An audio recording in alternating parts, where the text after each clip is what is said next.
Namaskar, hello and a very warm welcome to this special series of webinar, Listening to Learn. My name is Tanvi Khurana and you're watching us on eVidya channel number 9, 10, 11 and 12.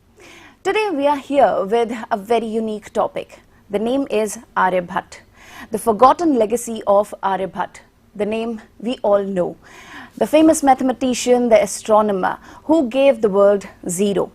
Zero without which no calculation is possible, no theory would have been possible. And he was the man who gave us the value of pi as well, which is 3.14. So his legacy has been forgotten. How? There are so many questions attached to it. This name itself is unique in itself, and there's so much to learn, to understand about Aryabhata. That's why we are here to discuss this program. अगर आपके पास कोई सवाल हैं, आप कुछ पूछना चाहते हैं, कुछ जानना चाहते हैं, तो आप हमसे जुड़ सकते हैं। NCERT ऑफिशियल हमारा YouTube चैनल है, जिसके माध्यम से आप अपने सवाल हम तक पहुंचा सकते हैं। 1 घंटे के इस कार्यक्रम में हमारे साथ एक मेहमान मौजूद है, जिन्हें बेहद खुशी होगी आपके सभी सवालों का जवाब देकर। अगर आप कुछ email IDs के माध्यम से हम तक पहुंचना चाहते हैं, तो वो भी आप कर सकते हैं। dth.class9@cet.nic.in। इसी तरह 4 email IDs हैं जिनके जरिए आप हम तक पहुंच सकते हैं, और आप अपने सवाल हम तक पहुंचाइए, और तब तक के लिए हम आपको थोड़ी सी जानकारी देते हैं इस कार्यक्रम से जुड़ी हुई। This entire program is science-based, and there are so many topics that we have done already. And today is the session number 55 that we are dealing with today.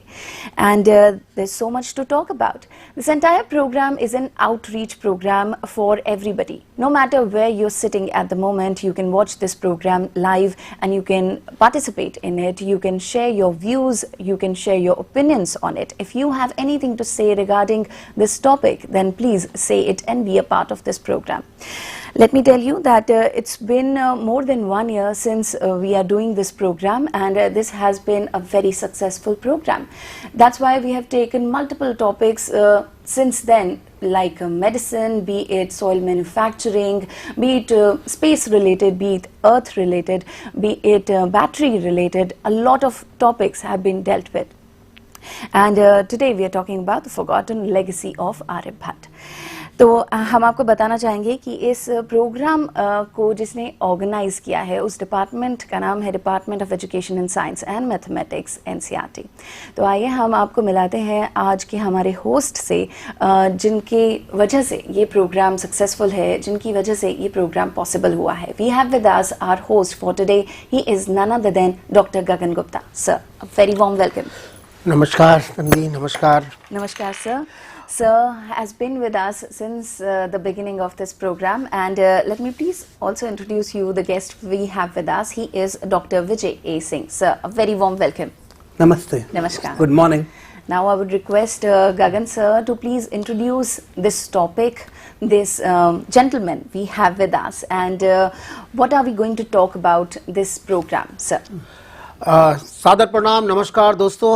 अगस्त 2021 से शुरू करके आज हम जून 2023, लगभग 22 महीने हो चुके हैं और पहले 55वें पड़ाव पर आ चुके हैं। आप लोगों का सहयोग हमें हमेशा मिलता रहा है। तन्वी जी ने अभी आपको बताया कि इस प्रोग्राम के साथ आप कैसे जुड़ सकते हैं। NCERT ऑफिशियल YouTube चैनल पर भी आप अपने प्रश्न हमें साथ साथ भेज सकते हैं। मैं कार्यक्रम के आखिर में प्रोफेसर सिंह के साथ, जो कि मेरे साथ हैं, जिनका की मुलाकात मैं अभी आपके साथ कराऊंगा, उनके साथ उनसे सवाल मैं ज़रूर पूछूंगा आपके, और उन सब प्रश्नों का उत्तर लेना चाहूँगा। दोस्तों, ये प्रोग्राम आपको जैसे मालूम है कि ये प्रोग्राम हमारा CSIR council of scientific and industrial research new Delhi government of India के कोलैबोरेशन में साथ साथ जुड़ा है। इस प्रोग्राम में हम we are able to connect Indian diaspora with motherland, where we have guest from all over the world across the globe, those from Indian people, people of Indian origin, to be with us next time on 9th of June. Again we are going to have Professor erroneous Rao from Augusta University, from the Medical College of Georgia, and he will be with us in this session on 9th of June. So be with us, and please keep on sending your requests, your suggestions about the topics which you want to be dealt with this. So today's topic again we were asked, we were suggested by many of our viewers in the past, and then we are thankful to Dr. Vijay Singh with us, who has agreed to deliver a session on this magnificent topic. दोस्तों, आर्यभट्ट को जैसा मेरी साथी तन्वी ने अभी बताया कि हम लोग जानते हैं कि उन्होंने जीरो डिस्कवर किया था, जीरो इन्वेंट किया था। इसके अलावा भी उनके बहुत सारे कंट्रीब्यूशंस हैं, एस्ट्रोनॉमी के एरिया में बहुत सारे कंट्रीब्यूशंस हैं, ज्योमेट्री के एरिया में बहुत सारे कंट्रीब्यूशंस हैं। आज मेरे साथ है मेरे अपने पुराने सीनियर, मेरे अपने साथी और हमारे अपने घर के सदस्य, हमारे अपने एनसीईआरटी के ही सदस्य प्रोफेसर विजय सिंह। प्रोफेसर विजय सिंह, दोस्तों आपका स्वागत है हमारे इस फोरम में, और आपको अपने साथ देख करके हम हमेशा गौरवान्वित होते हैं, आनंदित होते हैं। आज भी मुझे बड़ा गर्व का महसूस हो रहा है। और प्रोफेसर विजय सिंह हमारे साथ, हमारे एनसीईआरटी के साथ बहुत पिछले करीब 22 वर्षों से हमारे साथ जुड़े हुए हैं। विभिन्न कार्य क्षेत्रों में उन्होंने हमारे साथ कार्य किया, हमने इनके साथ कार्य किया है। प्रोफेसर विजय सिंह हमारे अपने व्यक्ति हैं। आज हमें अपने व्यक्ति को, अपने साथी को और अपने साथ बीच में पा करके हमें बड़ा अच्छा लग रहा है। दोस्तों, ये मैं बहुत आह्लादित हूँ, बहुत प्रफुल्लित हूँ। प्रोफेसर विजय सिंह को जिससे पहले आपके साथ में मुलाकात कराऊं, professor Vijay Singh obtained his PhD degree from the State University of New York, United States, and he is currently a visiting professor at the Center for Excellence in Basic Sciences, University of Mumbai. This center has been established by the Department of Atomic Energy in collaboration with the University of Mumbai at University of Mumbai.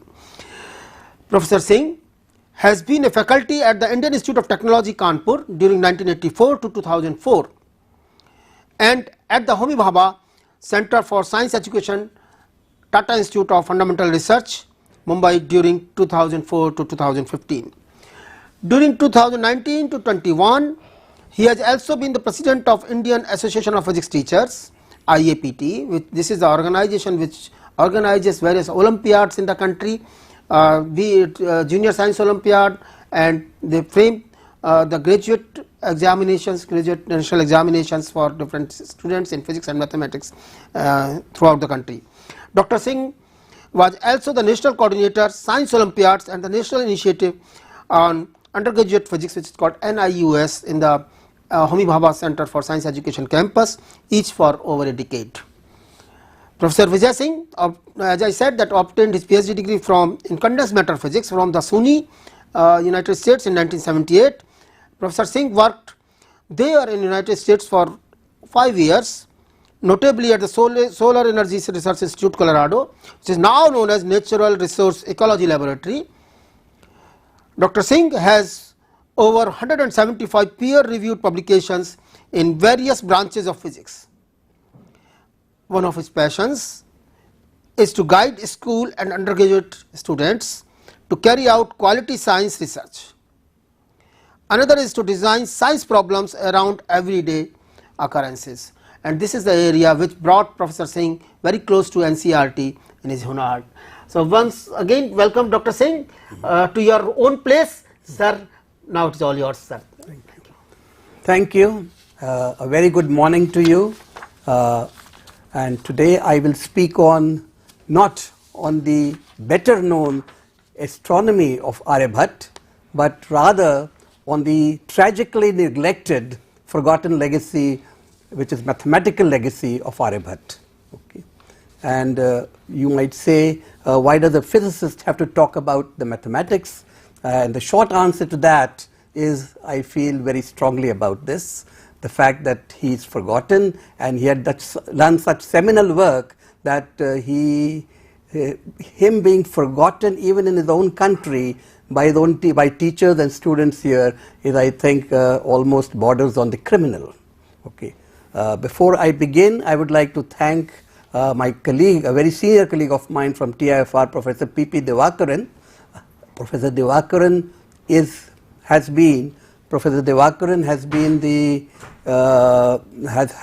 I've had many useful conversations with him about Aryabhata and about Indian mathematics. He's a scholar of Indian mathematics, but he retired as a professor of theoretical physics at the Tata Institute of Fundamental Research.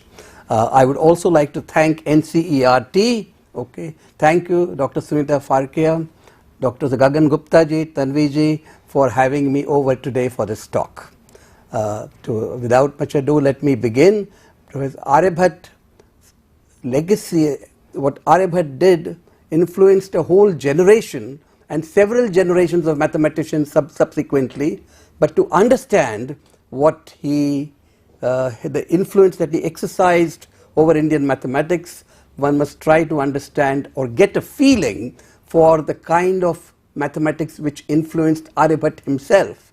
And to do that, you'll have to go back 1,000 years before Aryabhata, and about 3,000 years from now.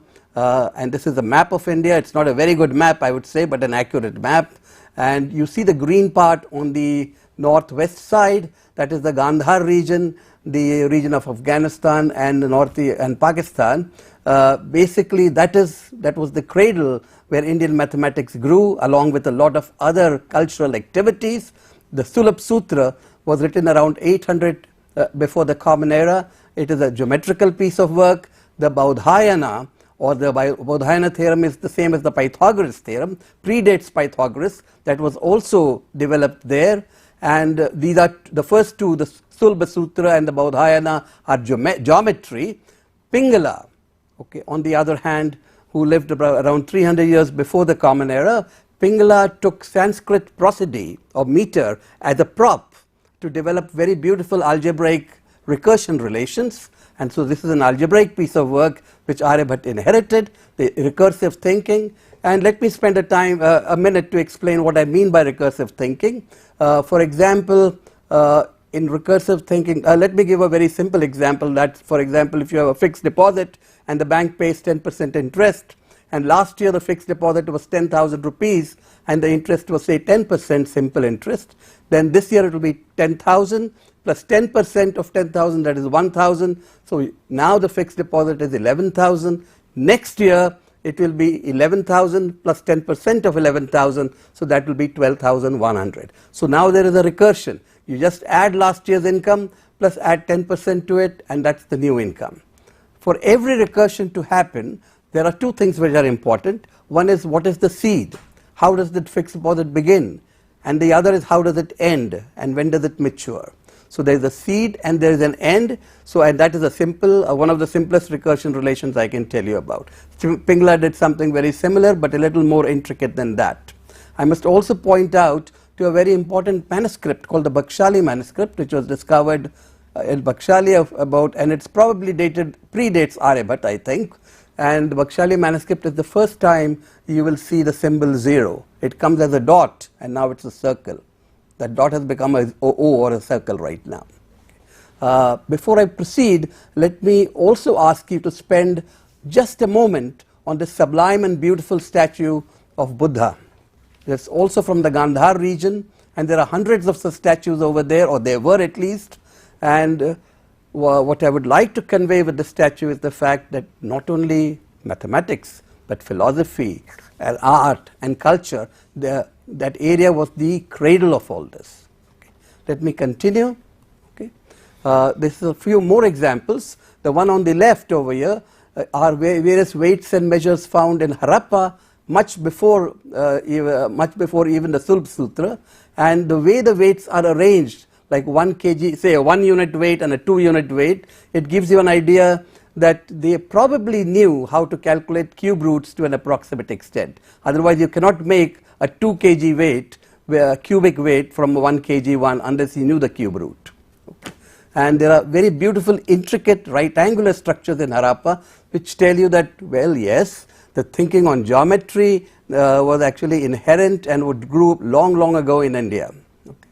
What you see below here is again from the Sulabh Sutra. Taking simply a thread or a sulabha or a raju and 2 pegs, 2 sticks, you can draw this design. So Aryabhata was an inheritor. He was an inheritor of intricate geometrical knowledge. He was an inheritor of algebraic recursion relations, and he was an inheritor of the decimal system which existed. Okay. And with this, he burst upon the Indian firmament of mathematics about around 500 Common Era, 500 CE, that is 500 years, that's about 1500 years from now. Okay. And what you see is again a map of India, but now what was green earlier is now red. That is because there were hordes and hordes and waves of invasions from Central Asia, and they were quite brutal. So people fled, and along with the people, the arts and the mathematicians, they too fled eastwards, and then the center is now somewhere around North Bihar, on the Indo-Gangetic Plain is where the center was, and that is where the Aryabhatiya was written. Okay. The Aryabhatiya consists of 121 verses only, out of which 33 are in the mathematics chapter, which I will talk about. Okay. There is another 50 on the astronomy. Okay. And these verses, you can probably read them in about an hour or two. I mean, it doesn't take long to read them, but they are so cryptic, terse, and laden with a host of new concepts that to understand them is probably will take you quite a few years. Okay, and that's what I spent, and I'm giving this talk now. Once again, I draw your attention to the statue now. The statues are now found in this eastern region, which I have highlighted with green, and this statue is from Sarnath, which is quite close to Patliputra, where Aryabhata wrote this very important manuscript. Okay.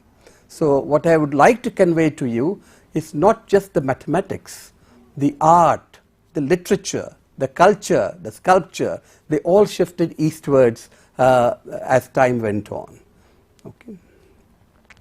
Let me continue with the introduction. This is again the Aryabhatiya, as I said, has been honored with a host of commentaries by the preeminent Indian mathematicians, Brahmagupta, Bhaskara, Bhaskara II, and Nilkantha Somayaji, all the way down in the deep south along the banks of the Nila River in Kerala. They all have had something to say about the Aryabhatiya. It created such a big impression on Indian mathematics that they had to understand it before they proceeded forward. There are two translations that I would like to draw your attention to, one by Clark and the other by Kripashankar and K.V. Sharma, the translation with notes. This is an INSA publication from 1976 that you might want to look at after my talk. By the way, this map and this sculpture of Aryabhata, or this has been actually, they are taken from the Survey of India and from Ayuka, Pune. So much for the introduction. So now let me launch into the mathematics and why it is so, and give you some flavor for the kind of mathematics that Aryabhata developed. Okay. Aryabhata defined what is called the sine function, and this is the first in mathematical history. Okay. And with that, I think he established himself as the founder of trigonometry, but I will continue further with this. He says that you look at the circle. I have a unit circle. You look at this circle and you draw this chord AP. I mean, you just draw this half chord. So he says this chord AP is the ardhajya meaning half of the sine. Okay, half of the chord is what is important, he said. What is important is not the full chord, but it is half the chord. Okay, and the sine function is defined as this length AP divided by the length OA, which is the radius, but the radius is 1, so the sine theta is simply AP. Okay. Aryabhata, I would like to tell you, and I would like to make a disclaimer here, Aryabhata doesn't take a unit circle. His circle is of length 3438 for a reason that we will come to in a short while, and what he has is something called an R sine function. So instead of the radius being 1, he takes the radius to the right hand side over here. He has R sine theta and his R is 3438. I am using a modern notation, and I beg your indulgence because I believe that all of us have done some physics, and you know that in physics you can get hung up on units. You can get hung up on the fact, is the energy in kilocalories? I eat about 2000 kilocalories, or is it in calories, or in joules, or in ergs, or in electron volts? But if you get hung up on that, then you will miss the essence. So I would say that you bear with me. I will take the modern notation and I will use a unit circle. Okay. This is, as I said, the first time in mathematical history. Now you might say, what is so great about this? I mean, you defined as half chord. So the answer to that is the following. The first answer to that is the circle can be large, it can be small. This half chord can be large or it can be small. But this ratio of the half chord AP to the radius OA is invariant. That doesn't change, that whatever the size of the circle. So you have an invariance here, and in physics and in science and in mathematics you look for invariances. The other point has been made by John Playfair way back in 1798 when he was exposed to the Aryabhatiya. He says there is a big difference between trigonometry and Euclidean circle geometry. What he meant by that was the fact that when you look at the sine function and the cosine function, every metrical property of the circle. Now what do I mean by a metrical property? You draw a quadrilateral or a triangle inside the circle and you say give me the relationship between one side and the other sides, or between the sides and say for example the diagonal. They can all be expressed in terms of the, or derived in terms of the sine and the cosine and the trigonometric function. So you endow circle geometry with measurement properties, and the sine function and the cosine allows you to do that.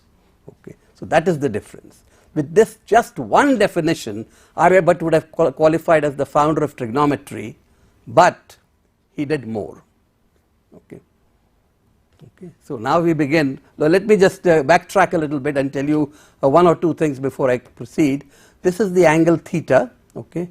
If for example you went all the way around and to the half circle, that would be the angle 180 degrees. We all know that. In science we call it pi radians.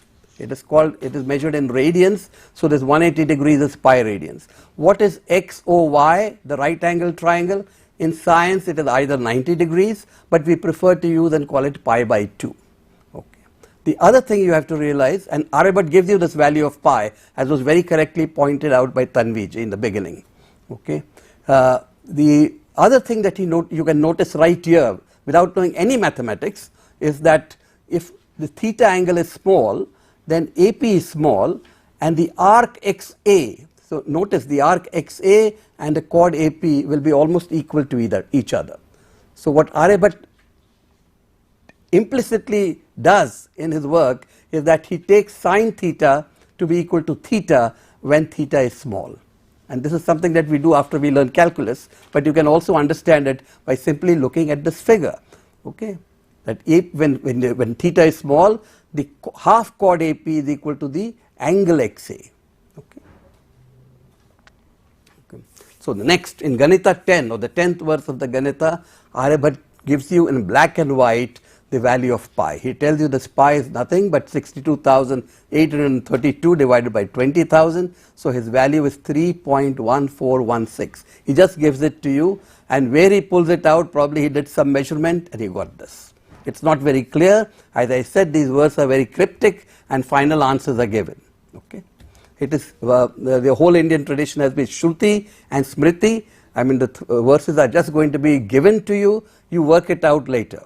Okay. But Aryabhata is very clear in this, and he says this 3.1416 is not quite the value. It is asanna. Asanna means proximate. It is not sthula or approximate. He says you can, what does asanna mean? Asanna means there could be a few more decimal points after this. It could be 3.14158 and so on and so forth. Okay. So he says I am giving you an approximate value good enough for me and good enough for us and good enough for our astronomy at the moment. Okay. But it is, please bear in mind that it is approximate. For example, when you say the mass of the electron, for example, and as a theorist I say it's 10 to the minus 30 kg. That is sthula or approximate. But if I am an experimentalist measuring the mass of the electron, I will say 9.10938, with the understanding that if I have a better experiment, then it will go 9382371, some other decimal places will come after that. Okay. So he is clear about this fact that there is an so-called hinting that it is an irrational number. Okay. The next thing he tells you is that I have defined the sine function for you. Now let me tell you, give you at least one sine function, and he gives you the sine function for 30 degrees. He says the sine of 30 degrees is half, and it's right here.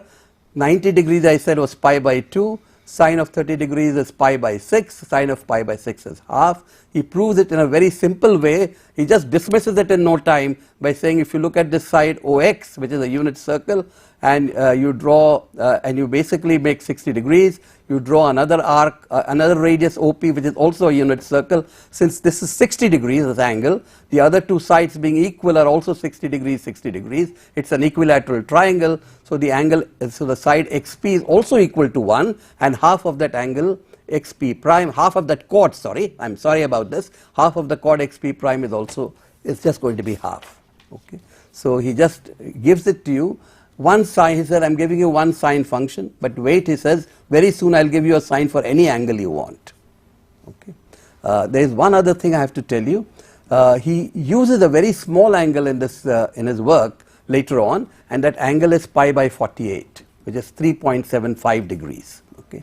And for some reason, I mean, this is an archaic notation, you might say, he uses minutes. 1 degree is 60 minutes. So pi radians is 3438 minutes, that's his radius, okay, and therefore 3.75 degrees is just nothing but pi by 48 multiplied by 3438, and that's 225 minutes. Okay, keep that in mind as we move along. Okay, so this is Ganita 11, and this is Ganita 10, where he tells you the value of pi, and he defines the sine function implicitly earlier as the ardhijya. So now we come to what I would call Aryabhata's masterpiece verse, Ganita 12. Okay. What does he do in Ganita 12? Okay. We cannot go through the entire algebra over here, but I can give you a feeling for it. Okay. What he says is the following, and if you are a student, I would like you to pay attention here. What he says is you take this unit circle, and then you take this angle theta, okay, and you subtract a small angle phi from it. So what you have over here as this arc XB, it defines an angle theta minus phi, which I have shown over here. Similarly, you define an angle sine theta plus phi, and it's also, although like a magician or the wizard, he pulls it out of his hat, out of his just as the wizard pulls it out of his hat, he pulls it out and he says sine of theta plus phi, that is sine of the mean angle theta minus the small angle phi minus the sine of the small mean angle theta minus the small angle phi is equal to 2 times the sine of the small angle into the cosine of the mean angle. Okay, he this is just one of the things stated in Ganita 12. How does he prove it? The way he proves it is something that I cannot get into, but it's all here in black and white. If you look at this, if you just pause it later in your YouTube, it is all there.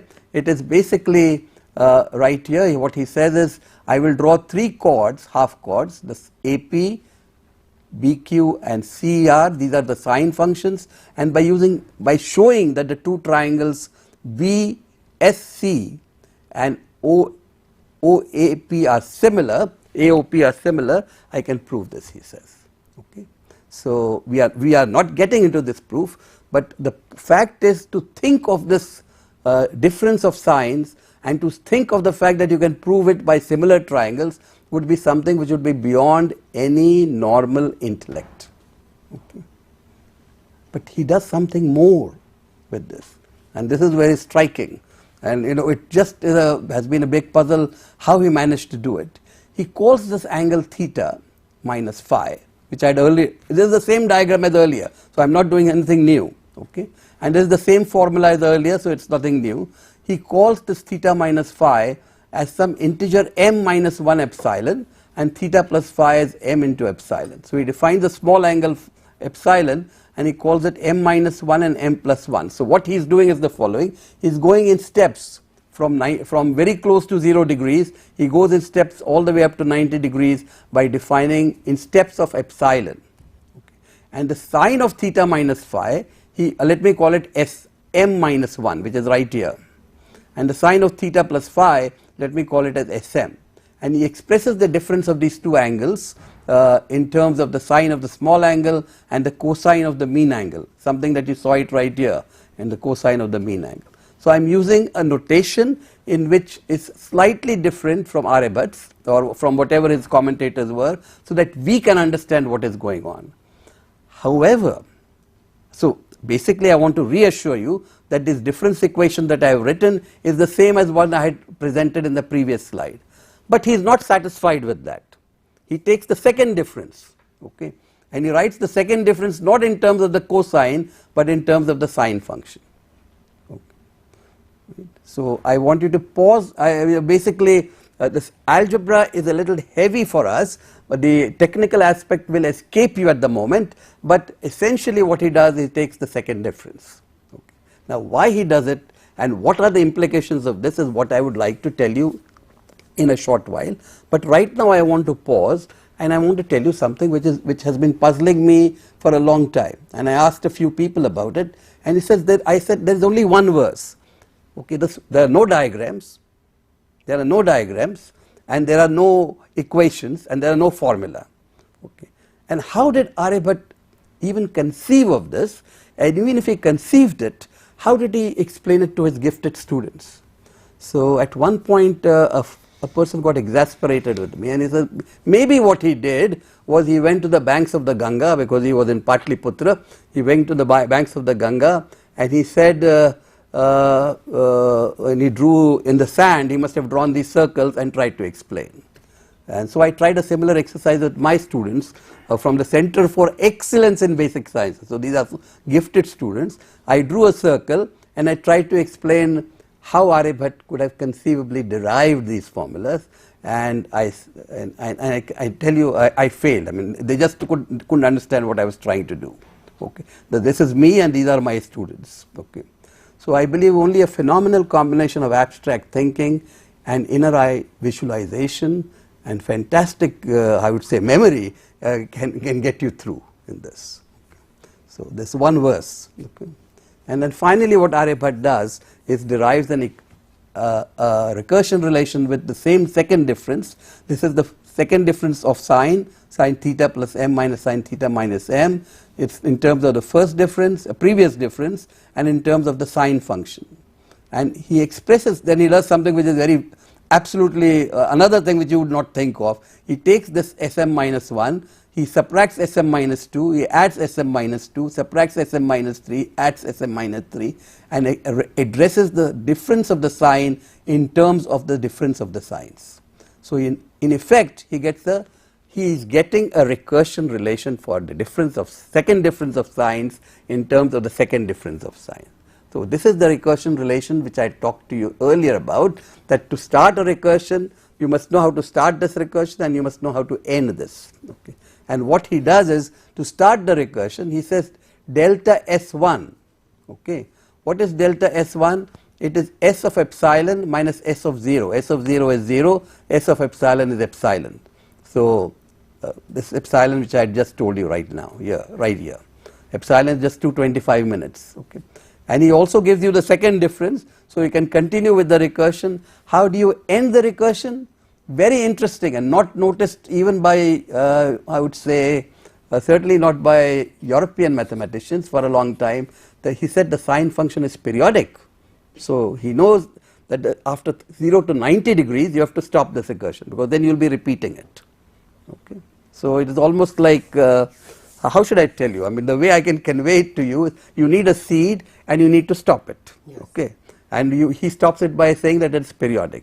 So I can tell you a story about it which might interest you. There is a king. Okay, there is a kingdom. There is a fisherman. The fisherman finds for example a beautiful pearl when he cuts open a big fish, and he says who deserves it? He gives it to the most deserving person, and that's the king. The king takes it and says who deserves it? He gives it to the most deserving person, who is his wife, Pingala. And what does the queen do? The queen has got something going on, and she thinks the most deserving person is the general. He's so handsome and he's so brave. She gives it to him, and the general is very enamored of the court dancer, so he gives it to the court dancer. And the court dancer then says who is the most deserving person in the kingdom, and that's the king. So it's a periodic solution now. What was the seed? The seed was the pearl. And what is the recursion? The recursion is to give it to the most deserving person. How do you end the recursion? It goes back to the king. Okay. Now the king can do the same thing. He can give it back to the queen or whatever it is. But what he really does, he realizes that the meaninglessness of life and love, and he becomes a recluse and a sannyasi. Okay. So that's what it is. So you start a recursion and you must know how to end it, and that's what Aryabhata did. So much for the mathematics of Aryabhata and this very intricate and beautiful verse, Ganita 12, which has all of this buried, and it's not something that I have cooked up. It is there in Nilkanta Somayaji's commentary in 1450 Common Era. Okay. And I've taken it from there. It's also there in the work of Kripa Shankar Shukla and K.V. Sharma. So you might say, okay, so he defined a sine function, and what are the implications of this Ganita 12? Okay. So let's look at the implications. So now again, the mathematics is gone, and I'll make it very friendly to you. He says, look at this, what he did first. You take theta plus phi minus sine of theta minus phi, make phi equal to theta. Then you have sine of 2 theta minus sine of 0, which is 0, sine of a 0 angle is 0. That's equal to 2 times sine theta cosine theta. And similarly, cosine of 2 theta minus cosine of 0 is equal to minus 2 sine square theta. So he has the half angle formula. So Aryabhata has the half angle formula. He defines the sine function. He gets you this very beautiful recursion relation for the sine functions, which implies that he knew the half angle formula. But he did more. Okay. He generated the entire sine table. Okay. And it's right here, and it is to be found in his Aryabhatiya. He says the sine of 3.75 degrees or 225 minutes, sine of epsilon is epsilon, sine of 30 degrees, which is 1800 minutes, is 1719. Sine of 30 degrees is half, I tell you. But if you use r to be equal to, radius to be equal to 3438, half of 3438 is 1719. So he gets it right there. And when you compare Aryabhata's sine table with the modern values, the difference is very, very small. Okay. So it almost agrees with what the modern values are. So his method for calculating sine differences was used for 1,000 years by Indian astronomers, astrologers, and mathematicians. Okay. He also realized that you don't need to go beyond 90 degrees. He also realized that if theta is small, sine of that angle is equal to itself. So he had all of this. And what I would like to tell the audience here is that every time you look up a sine table or a trigonometric table, and every time you click on the calculator, okay, you must say a silent thank you to Aryabhata for having shown this way. This is for the first time that you see the sine table in any mathematical literature. Okay, all right. So can I continue? Is it showing? Yes, please. Yes. Because it's not coming there. Don't worry. It will come. No. It will come. All right. So, okay. Then there are yes. One point in between, yes. sir. Can we take to the last slide, please? Yes, Slide yes, 14. Yes. Yes. So here I am getting a query from some child. You mentioned that sine theta, the sine of a theta is equal to theta, roughly equal to theta, yes, as theta goes down, yes, small. Small. So this theta is, friends, in radians, not in degrees. Yes. Yes. This please. I mean, the query of the child was yes, that it is in radians. confused. Yeah. It's in I radians. said it, Yes. So please continue. Very good. Thank you for the clarification. Continue, and maybe I was not clear, so I apologize. No problem. But yes, No problem, sine of theta is theta if theta is in radians and small. Okay, but Aryabhata for some obscure reason multiplies it all by 3438. Okay, that's the reason is very clear. Pi radians is equal to 3438 minutes. Okay. Then I had told you about Ganita 10, Ganita 9 and Ganita 12. Okay, one of them is the definition of pi, the other one is basically a sine of 30 degrees, and Ganita 12 is a masterpiece which gets you the sine table. But there is Ganita 11 that I missed, and there is one phrase in it which became very important, and he says, Aryabhata says, I have taken epsilon to be pi by 48. Okay, a small angle, as was just mentioned by Gaganji, 3.75 degrees, 225 minutes. But there is no need to take that. You can take it whatever you want. You can take it as small as you want or as large as you want. So Brahmagupta, 100 years later, took it to be 12 degrees and generated his own sine table. Okay. But 1,000 years later, on the banks of the Nila river, Madhava and his disciples and a string of very eminent and brilliant mathematical disciples of in mathematics took this to be very, very small, and with that they developed the calculus of trigonometric functions. So the calculus was discovered, and I am not saying Aryabhata discovered it. Aryabhata hinted that you could take epsilon to be small, and these people actually took it to be very small, and was able to do the entire how should I say rigor of calculus. With entire rigor, they developed the calculus of trigonometric functions. Okay, so not to detract from Madhava's work. Madhava they still regarded Aryabhata to be a Param Purvacharya. They are actually indebted to him, they say. But this was a brilliant piece of work. Probably one of the last important pieces of work to come out of Indian mathematics. Okay. The other thing is, since you can take epsilon to be small, the difference of the signs, Sm minus Sm minus 1, which I have written here as sine m epsilon minus sine of m minus 1 epsilon, look at this quantity. Sine of a small quantity is epsilon by 2, the 2 cancels out, so you are left with epsilon. Bring that epsilon down here, and what you are left with the cosine of the mean angle. So this is what is now known as finite difference calculus. If you want to do numerical methods, and if you have to take derivatives, this is what you do. And if you want to do the second derivative, it is the second difference that Aryabhata did, and you do it once again, and you get the second derivative to be equal to minus sine of x. D square sine x by dx square is minus sine x. So the seeds, or in a sense, there is finite difference calculus buried in this work. Okay, I am not saying he said those days there was no calculus, so there is no point in talking about finite difference. But if you look at it, I always found it as very fascinating that you take the second difference of the sine and you get minus of sine. Now, why is that second difference important? Newton's second law is a second difference. Okay. And the Schrodinger equation in one dimension is also second difference. And simple harmonic motion, this is the solution. D square psi is basically d square sine x by sine square x is minus sine x. The second derivative of x with respect to time is equal to x, minus of x. So a lot of this is basically I found, this is my observation. I mean, I found it very interesting that there is finite difference calculus buried in this verse. And finally, as I said, mathematics traveled south. Okay, calculus. Okay, you see the same map of India, but now what was green is now red.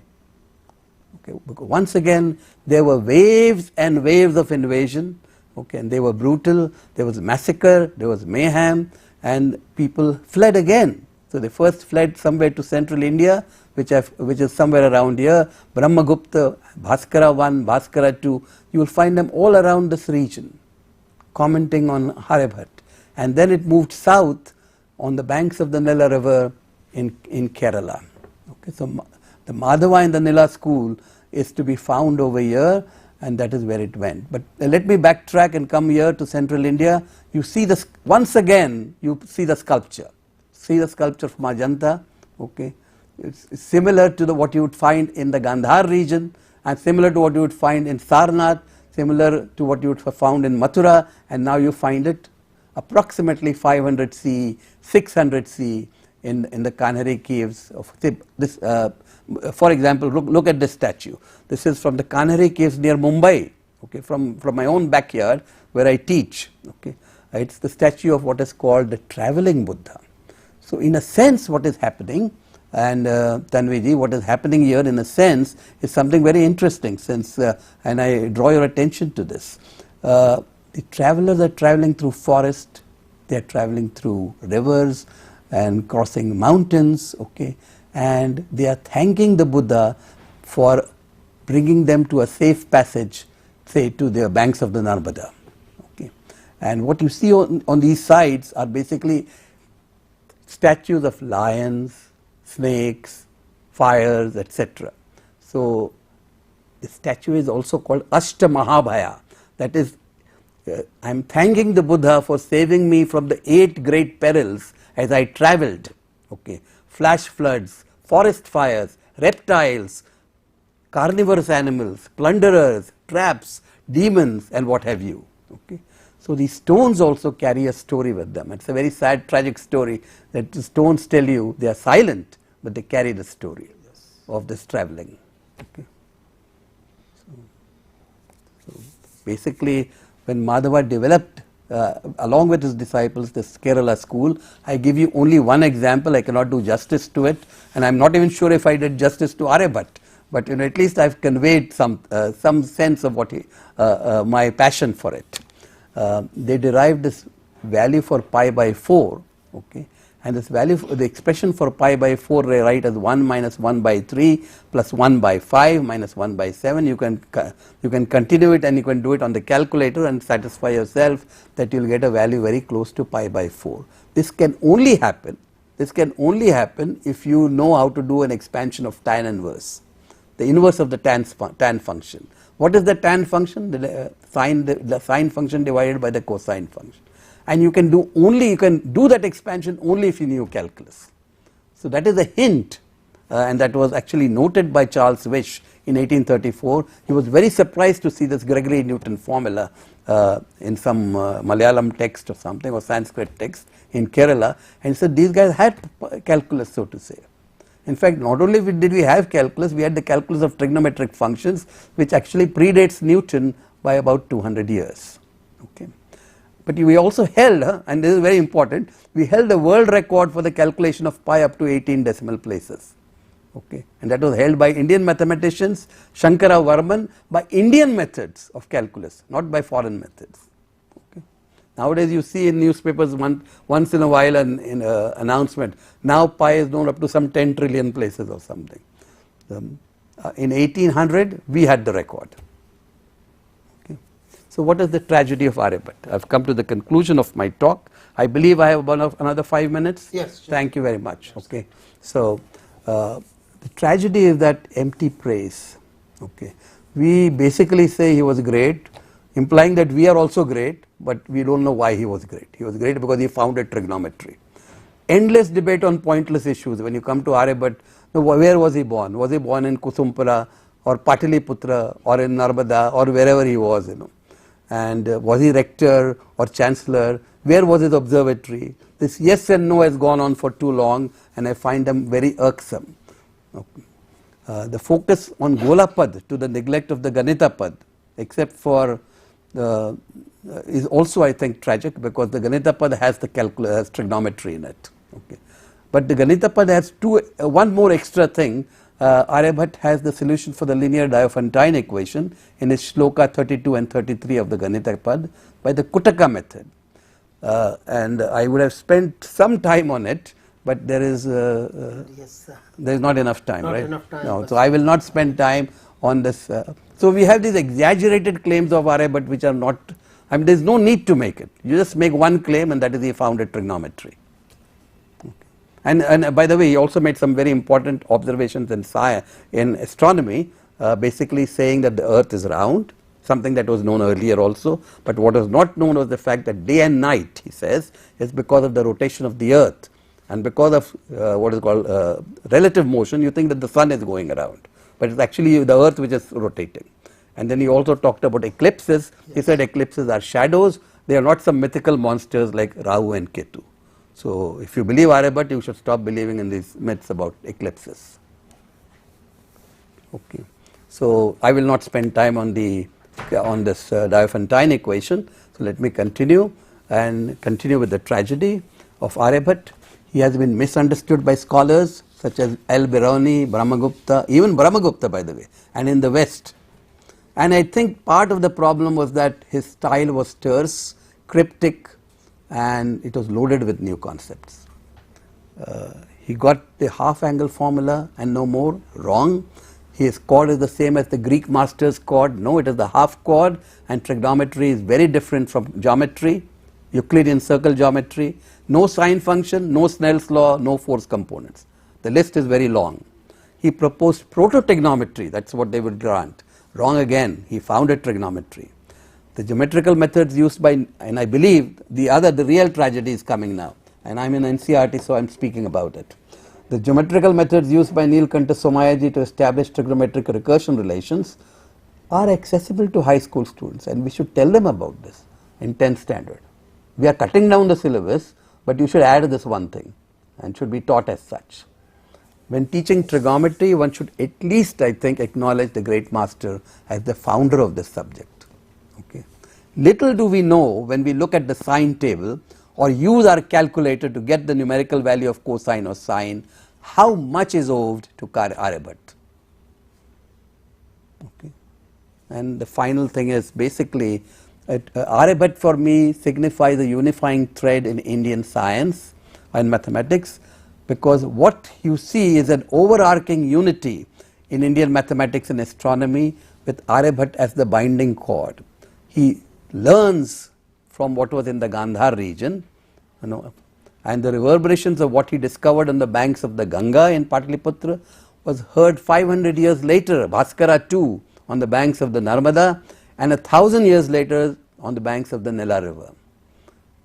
Okay, so there is one unity, and that unity is that of mathematics. Okay, there is another one which has been a constant backdrop to my lecture, and that's the sculpture. You look at the sculpture, this temple in Almora, okay, and Yogeshwar temple. No, there's not the Jageshwar temple. There's another temple. Okay, and there are, by the way, at least 100 temples over there of this variety. Okay, and recently one of them was in the news, the Kutumkuri, which has been destroyed stone by stone by us. They have taken this temple and destroyed it by taking these stones and building their own lavatories or toilets and houses. Okay. That's how sad it is. And you see this temple, and you see another temple here in Kurnool, Andhra Pradesh, and they are similar. So it is, you see the unity not just in sculpture, you see the unity not just in philosophy. Okay. Buddha was, Mahayana Buddhism propounds Shunyavad. Okay. Shankara's guru what is his name? Shankara's Gaudapad. Okay. He was also called a Prachanna Bauddha because he advocated Advaita, or single God or something. Okay. So Shankara brings this down, and then the same Shunyavad travels back to the north. So there has been a proper unity in religious philosophy. You learn from the Buddhists, you bring into what is called Hindu philosophy or something, and then the Sufis take it from you. So there is a unity over there. There is a unity in literature, but there is also a great unity in the Indian mathematics, and Aryabhata was the binding cord. Okay. So this is the references. As I have already mentioned, I am very indebted to this book by Kripashankar Shukla and K.V. Sharma, and also, most importantly, these two authors basically who revived Indian mathematics, Vibhuti Bhushan Datta and Avdesh Narayan Singh, History of Hindu Mathematics. They were from Lucknow University. Mind you, they are not from IIT or some famous university or something. They actually worked on it, and that time at Lucknow University, for a while, the Vice Chancellor was a great man, great historian, Acharya Narendra Dev, a socialist and a historian, who encouraged them to do this. There's another historian of Indian mathematics, Saraswati Amma, geometry in ancient and medieval India, which you might also want to look at. But the one book that if you really want to read is the one by Divakaran on the mathematics of India, because that will explain to us at our level. It's not an easy book to read what this whole thing is about. Okay, about Aryabhata and about Madhava. I also have written an article on it which is not yet published. Okay. I have a YouTube handle, and Physics Sutra Official, where the Kuttaka method is described in terms of Bhojpuri, how should I say, Bhojpuri riddles, in terms of riddles, 10-minute riddles. So if you would like to know, understand the Kuttaka method, it's right there. Okay. Finally, I'll rest with this. What Aryabhata does is something very interesting. You might say, what kind of a person was Aryabhata? Certainly he was a scientist. He was very scientific about it. And there was no false modesty in him. He acknowledges Brahma as the Nirgun Brahma, and then he says, this knowledge has been brought out to me by my intellect from the sea of true and false knowledge by diving deep into it. So he says, it is my intellect that I have used to arrive at this knowledge. Thank you very much. Thank you very much, Professor Singh. बैठे बैठे खो गए हम, और लग रहा था कि ये चलता रहे, पर I was enjoying it. मैं तो बिल्कुल डूब गया, मुझे मालूम ही नहीं पड़ा कि कब खत्म हो रहा है, और really I enjoyed it a lot. For my viewers, and they are interacting with us in between, there's a small thing which I just add. when Dr. Singh was speaking about Sthula and Asana numbers, Asana numbers, he used the value of h cross. H cross is nothing but h by 2 pi. Students, I am sure those who are studying class 12 physics, they already know it or they will come to know it about it. So the symbol cross is quite often used to divide it by 2 pi. Yes. So this is a small thing, but now sir, कुछ इजाजत दीजिए कि हम आपसे कुछ बात कर सकें sir. Aryabhata nearly 6th century or so, 5th century say, and then we have been observing that the knowledge is not only at unicenter, only one center. It is, I mean, almost the similar thing takes place around the world at different places, the similar thing. So you explained Aryabhata here in this region, greater India region. What the similar kind of things going on in other parts of the world at that time? A little later, not at this time. Basically, the Silk Route existed, okay, and along with silk and spices from silk from China and spices from India, I mean the mathematics also travelled. Yes, this travelling you explained very nicely while from that other travel. I'm talking about the travelling all the way across to different countries. You imagine a caravan going, a huge caravan going from Samarkand down the Caspian Sea, down to Istanbul, and then on to Italy. Italy was the first town. So that's where the mathematics grew. In fact, Fibonacci, who is credited with Fibonacci number, those are really Virahanka numbers. Okay, that's another talk I can give. But it's just that Fibonacci convinced Europeans, okay, mathematicians to accept 0. Yes. Prior to that, 0 for the Europeans was like the nether region, it was of the devil. Nothing like 0 can exist. But what Fibonacci said, if you don't accept 0, you cannot do trade with the Arabs, forget about mathematics. Mathematics तो भूल ही जाइए, आप trade भी नहीं कर पाओगे, तो 0 आप अपना ही है. So the 0 travelled that way much later in the 7th century, and so did the trigonometry. This makes me to remind that the society always governs the development in science. Yes. Not only in science but however mathematics से एक ऐसा group रहा जो कि society से बहुत ज़्यादा effect नहीं हुआ, science तो हमेशा हुई. We often say that science is neutral and the social scientists decide that in what way scientific laws are to be used. See, you were talking about the continuity. So how long it went? You mentioned a bit in between. You went up to the Kerala School of Mathematics too in a little subtle way. In between we had Varamira in 6th century. Yes. And then we had Bhaskara 1 and 2 in early 7th and 12th century. And in between we had Brahmagupta.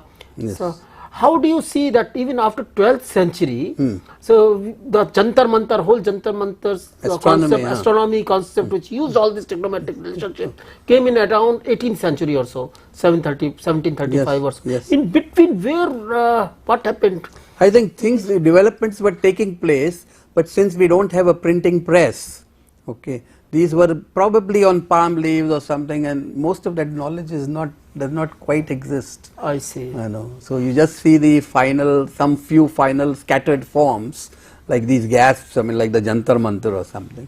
You will not see that continuity too much, Yes, we are somewhere. Anyway, there are so many mathematicians I have not mentioned, Narayan Pandit and so on, but there is hardly. Yes, I think so. We need another session for those names. Yes. For those details. Yes. So thank you so much for being a part of this program. We have a lot of questions, a lot of queries, but we don't have much time. So I would like to thank you, and maybe we can take those questions later on. Thank you. Thank you so much, sir. Thank you very much. Yes, thank you, Gagan sir. Thank you For being a part of this program. And before we leave, हम आपको बताना चाहेंगे that our next program is scheduled on 9th of June, and the topic of discussion would be United Nations Annual Country-Wise Human Development Index. Yes, this will be telecasted on next Friday, 9th of June from 10 to 11 a.m. And I would like to inform you that this will be streamlined in multiple countries, not just in India, and this is on people's demand. So this is a very special program. Please be a part of it. And we're wrapping up this program, The Forgotten Legacy of Aryabhata. Well, there's so much that his legacy has, and we've just discussed a few details. And I would like to thank our expert Vijay sir for being a part of this program and for indulging into the details of the Forgotten Legacy of Aryabhata.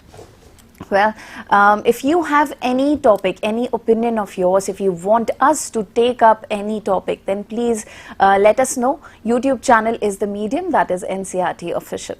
We are wrapping up our program, but before that I would like to tell you that we are extremely proud of the fact that India assumed G20 presidency and would convene the G20 Leaders Summit for the first time in the country this year, that is 2023.